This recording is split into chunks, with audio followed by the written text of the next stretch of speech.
The Intergalactic Institute of Xenobiology was the most prestigious school in the known universe. Students from 1,000 different worlds gathered here to study alien species, their habitats, and their survival strategies. Most were from peaceful, stable planets where predators had been extinct for millennia. Where the weather was controlled. Where danger was theoretical. Until the human arrived. Jacob Chen was a transfer student from Earth, and he was enrolled in Professor ZYX's Advanced Ecology seminar. The class consisted of 12 students, each from a different species. There was a silicate, whose homeworld had no weather. A serene, from a planet with perfect oxygen levels and no disease. A luminar, whose kind lived in carefully maintained habitats. And 11 others, all from worlds that had achieved perfect environmental stability thousands of years ago. Professor ZYX, a being of pure energy contained in a crystalline form, had assigned presentations on home ecology. One by one, the students presented their worlds, worlds of harmony, balance, and engineered perfection. Then it was Jacob's turn.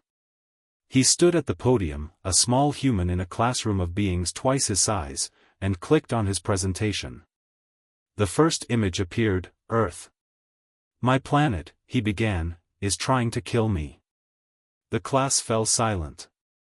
On Earth, there are creatures designed specifically to hunt humans.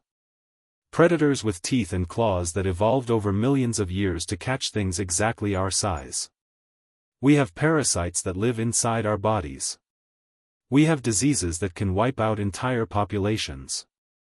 We have weather that destroys civilizations. He clicked to the next image, a hurricane. This is a storm. It can destroy everything we build. We experience them regularly. We also have earthquakes that crack the ground beneath our feet, volcanoes that bury cities in ash, and tsunamis that swallow islands whole. The silicate student raised a crystalline appendage.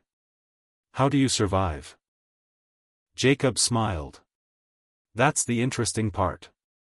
We don't just survive, we adapt. Every human who lives on Earth is the descendant of ancestors who survived all of these things. Our immune systems are incredibly sophisticated because we've been fighting infections for our entire existence. Our brains are massive and complex because we need constant problem solving just to stay alive. He showed images of humans building shelters, creating medicine, developing technology.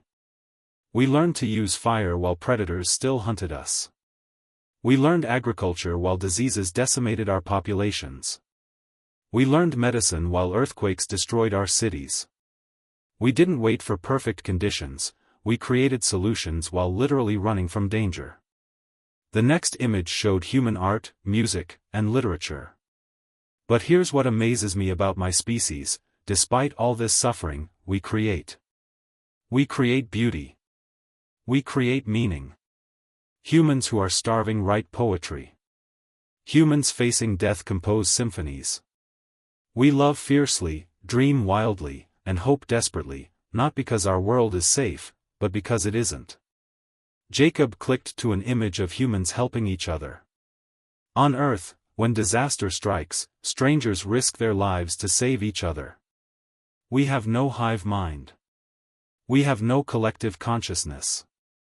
We're individuals driven by something called compassion, a willingness to suffer for someone else's well-being.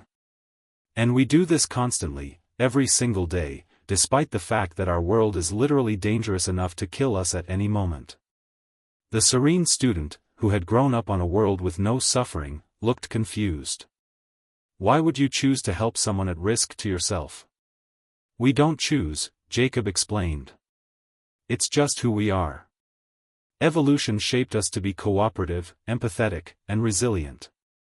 On a death world, you survive not just through strength, but through community. You survive not just through logic, but through hope. He showed his final slide, a human child laughing while playing in the rain. This child is on a planet that actively tries to kill her.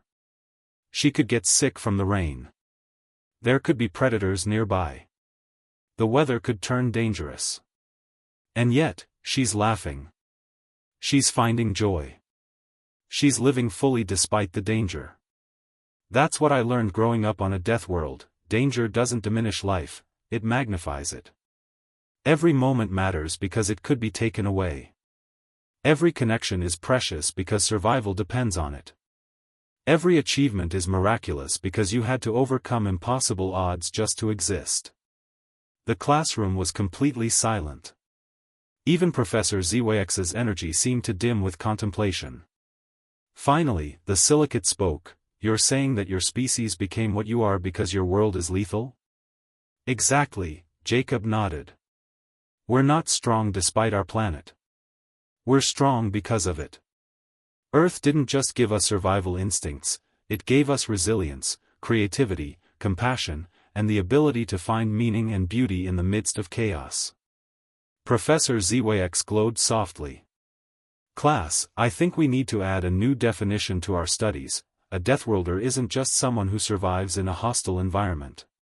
A Deathworlder is someone whose entire being, their mind, their heart, their spirit, has been shaped by that struggle into something remarkable. As Jacob sat down, he caught the eyes of his classmates. For the first time, they weren't looking at a strange alien from a dangerous world. They were looking at someone extraordinary, not despite coming from a death world, but because of it.